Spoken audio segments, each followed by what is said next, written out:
It is the beginning of a new month, October 2023, and it is time for me to stuff the envelopes for my spending money for the month. My regular household bills I just have automatically debited from my checking account at the bank, and whatever my spending money is, and I also do the same thing with my gas money. I do have gas money set aside, but I carefully, we'll have to talk about using a card at a gas pump. We'll have to talk about that because you got to be real careful about using a card at a gas pump. But anyways, the gas money is not in here, but everything else that I use spending money cash wise for the month is back here. So let's look and see what we got back here. Okay, I thought I'd bring out the this is what I have with me that I put my, once I stuff my envelopes, I put them down in here and just zip it shut and keep that. And so here is my grocery money for the month of October, $300.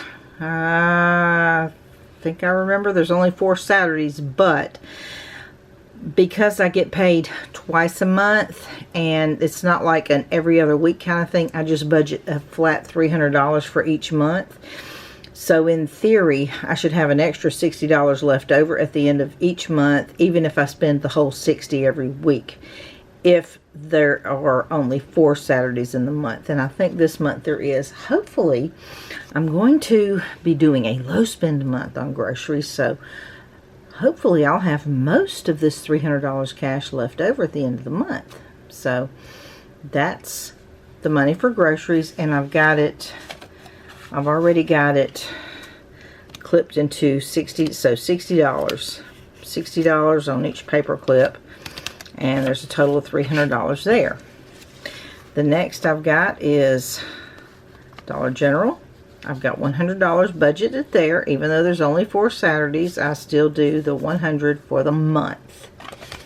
And should be able to save most of that. Hopefully I can save most of that $100.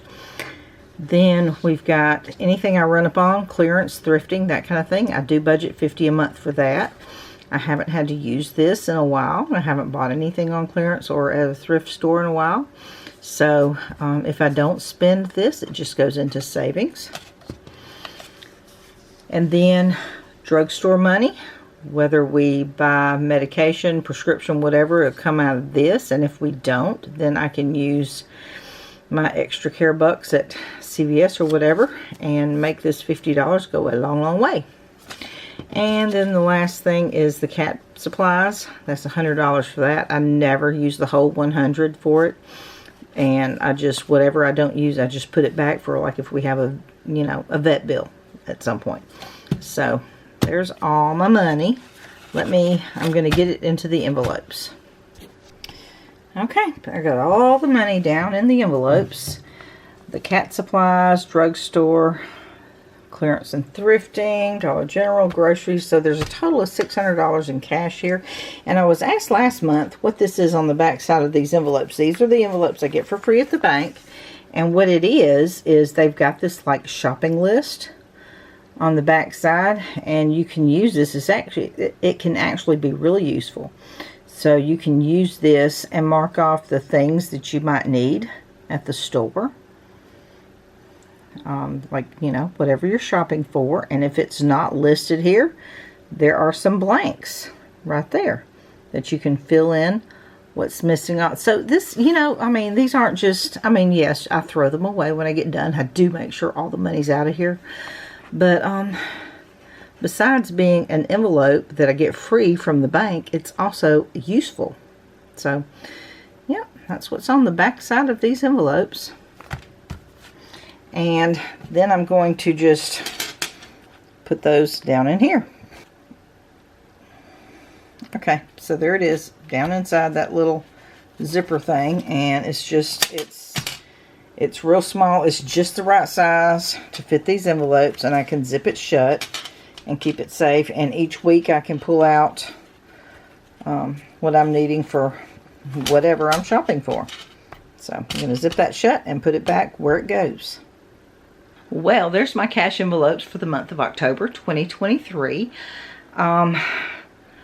really going to try for a low spend month all the way around. See how much of that $600 cash I will have left at the end of the month. Hopefully, most of it I will still have in my little hands. And we'll just have to revisit this at the end of October to see how I've done. But I've got pretty full freezers, pretty full pantry, and as far as household things like, you know, things like paper towels, toilet paper, shampoo, conditioner, all that kind of stuff, bathroom items, all that kind of stuff, I think we're good. I mean, I know I'm going to have to get things like produce or whatever, but hopefully I can keep most of that money, and we'll just revisit this at the end of October. But that's it for today's cash stuffing envelopes. And oh, maybe next month I do have pretty envelopes, and I've mentioned this before. I use these because they're free, and every bank should give you these for free. I just tell them how many I want. I wanted 5. She gave me 5. It's not a big deal. And then I use those for my cash envelopes. But I do have pretty ones. So maybe next month I'll use my pretty ones and, you know, let the teller keep the free ones. Which, I mean, it doesn't bother her at all. She gives me the, you know, if I told her I wanted 10, she'd give me 10. She doesn't care. They're not her envelopes. She didn't pay for them. And the bank uses them. I mean, they give them out all the time, you know. So it's just part of being a bank customer. You know, you get the envelopes. But I do have the pretty ones, so maybe I'll use pretty envelopes next month. But yeah, that's it for today's video. And I will see y'all later. Bye.